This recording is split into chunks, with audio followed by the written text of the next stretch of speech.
अब की स्वतंत्रता दिवस पर भारतीय प्रधानमंत्री ने लाल किले से जो संबोधन किया, उसमें बहुत सी चीजों की आवश्यकता तो थी, लेकिन हमें अपेक्षा नहीं थी कि ऐसा भी प्रधानमंत्री कह सकते हैं। उन्होंने कहा कि हम अपना आकलन हमेशा युद्ध के समय, विकट के समय आंकते हैं, तो ये गलत है। मुझे समान दिनों में अपने सहन शक्ति का और चीजों का आकलन करना चाहिए। उन्होंने कहा कि भारत में आजकल विदेशी और अंदरूनी शक्तियों से चुनौती लगातार मिल रही है।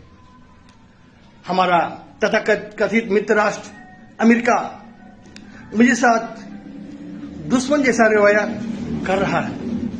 इसको समझना होगा कि वो किस तरह से पहलगांव हमले के बाद ऑपरेशन सिंदूर जो भारत चलाया, उसमें पाकिस्तान का उसने खुल के साथ दिया।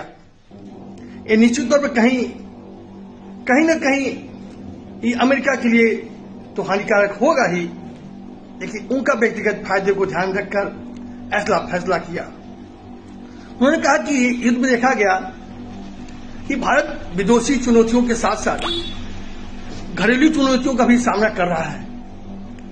इसके लिए मुझे अब हमेशा तैयार रहना होगा और जिस तरह से अमेरिका भारत को टैरिफ प्लान के तहत घेरना चाह रहा है, तो इस समय की मांग है कि हम आत्मनिर्भर बने। इसके दो कारण हैं, क्योंकि भारत को 2047 तक एक आत्मनिर्भर राष्ट्र बनाना है, एक विकसित राष्ट्र बनाना है।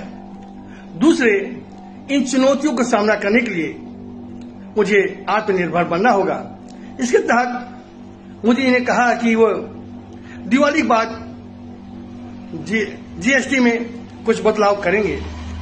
जो घरेलू चीजों पे चीजें हैं उन पर जीएसटी कम करेंगे, और जो सौंदर्य प्रशासन क्षेत्र है या कोई और क्षेत्र है उसमें जीएसटी वही तस की तस रहेगी। इससे चीजें सस्ती होंगी, जरूरत चीजें सस्ती होंगी और लोग आत्मनिर्भर बनेंगे। तो इसके साथ साथ सरकार ने स्किल इंडिया चलाई हुई है। जो भी कार्य के क्षेत्र में आना चाहते हैं, कारोबार करना चाहते हैं, व्यापार पैदा करना चाहते हैं और लोगों को, युवाओं को रोजगार देना चाहते हैं, उनके लिए भारत ने अपना तिजोरी खोल रखा है। आप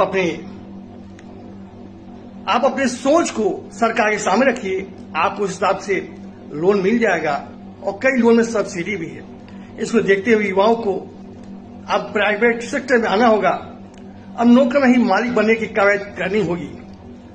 दूसरे, सरकार ने कहा है कि जो भी बच्चे प्राइवेट सेक्टर में नौकरियां पा रहे हैं, पहली बार पा रहे हैं, उनको 15,000 रुपये दी जाएगी। बहुत बड़ी बात है। सबको प्रोत्साहन मिल रहा है, सबको लुभावना चीज मिल रहा है। ये हमारे देश को सशक्त कर रहा है, युवाओं को जागृत कर रहा है कि सब कुछ सरकारी नौकरी ही नहीं है, प्राइवेट सेक्टर में है। आप आजमाइए, भाग आजमाइए, सरकार आपको सभी सुविधाएं देंगी ताकि आप अपने परिवार के साथ साथ देश का मान सम्मान बढ़ा सकें। और अंत में उन्होंने कहा कि मुझे अंदरूनी और बाहरी चुनौती को सामना के लिए निश्चित तौर पर तैयार रहना होगा। ये प्रत्येक व्यक्ति की जिम्मेदारी है। इस तरह के भाषण में वास्तव में ये भारत के लिए फायदेमंद होगा। जिस तरह से उन्होंने बात किया, लग रहा था जिसे वो अपने परिवार में बातें कर रहे हैं। ये निश्चित रूप से बहुत ही सराहनीय पहल है। धन्यवाद। मैं मस्ताना, गोरखपुर से।